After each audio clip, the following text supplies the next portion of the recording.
entrez donc dans ces racontades, comme une sorte d'escapade, dans cette prose qui se balade, qui va du sublime au cagade. La vie, quoi. Les amours de Vegeir. L'autre été, je traversais tranquillement la passerelle lorsque je m'arrête à la hauteur d'un vacancier qui, assis sur un rocher plat, le pantalon retroussé aux rotules, se rafraîchissait les orteils dans un filet d'eau fraîche. Histoire d'attaquer la conversation, je lui lance « Savez-vous, là, monsieur, où vous êtes, en 1956, vous auriez eu 3 mètres d'eau par-dessus la tête ?» La manière dont il se retourne, avec les yeux d'un chabot au fond d'un panier à pêche depuis le matin bonheur, je vis qu'il n'avait rien compris. Soit c'est un Hollandais, soit c'est un vacancier ignare, soit c'est un vacancier hollandais ignare. Peut-être le bruit de l'eau lui a-t-il tout simplement brouillé les ondes. Bref, ne voulant pas m'égosiller, pour ne si pas l'affaire, je n'insiste pas et poursuis les miens. Soudain, devant moi, Latinou, mon ami d'enfance, je ne l'avais pas revu depuis tant d'années que les 3 bises sur ses joues rebondies, ici on en fait 3 pour revenir toujours sur la joue mouillée, prirent un goût de revenez-y. Je lui demande de ses nouvelles tout en surveillant ses yeux. Avait-elle conservé au chaud notre ancienne amourette de Vegeir? La Vegeir étant le lieu où poussent les vèges, petits arbustes de bord de rivière, du latin Verdus amorus. Sous leurs branchages, doux et caressants, les escapades d'amoureux prennent toute leur saveur coquine et illicite à l'abri du regard des envieux. C'est raté, j'ai l'impression qu'elle ne me reconnaît pas.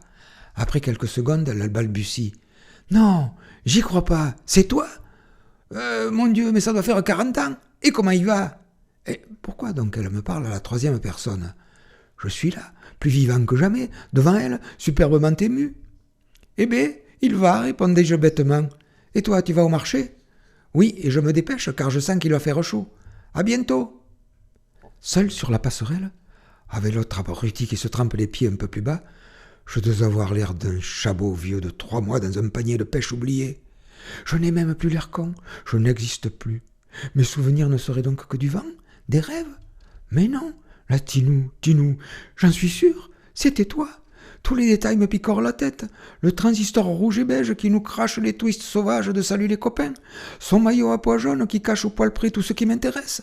Le mien tout neuf en plastique bleu que mes fesses transportent avec fierté car les remplacent avantageusement le ridicule slip de laine qui n'était toujours pas sec le lendemain. Ce petit rocher au milieu de la rivière que chacun se dispute comme un vaisseau imprenable. Cet instant fatidique où Latinou s'éloigne dans les vèges pour changer de sous-vêtements, non sans avoir jeté sur moi un étrange regard qu'il ne me reste plus qu'à interpréter. Moi qui pars discrètement à la recherche du bosquet en faisant mine d'avoir égaré mon paquet de P4. La fausse pudeur de mon héroïne qui, me voyant approcher à pas de loup, cache maladroitement ce qu'elle peut, c'est-à-dire pas grand-chose. Puis, ce chapelet de baisers tendres suivi, et cette cabriole érotique où même un diable à l'affût n'aurait pu compter le nombre de jambes. Non, je n'ai pas rêvé du tout. C'est Latinou. Même que c'était les chaussettes noires qui chantaient dans le poste. Tiens, je vais l'attendre, là, à son retour du marché. Je vais lui lancer des indices. Je lui demanderai si elle a toujours son petit maillot à pois jaune. Puis non, je ne lui demanderai rien du tout.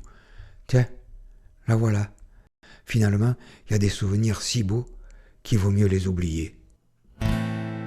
Dans ma mémoire au chaud, il y a tout mon passé, des souvenirs si beaux qu'il vaut mieux oublier.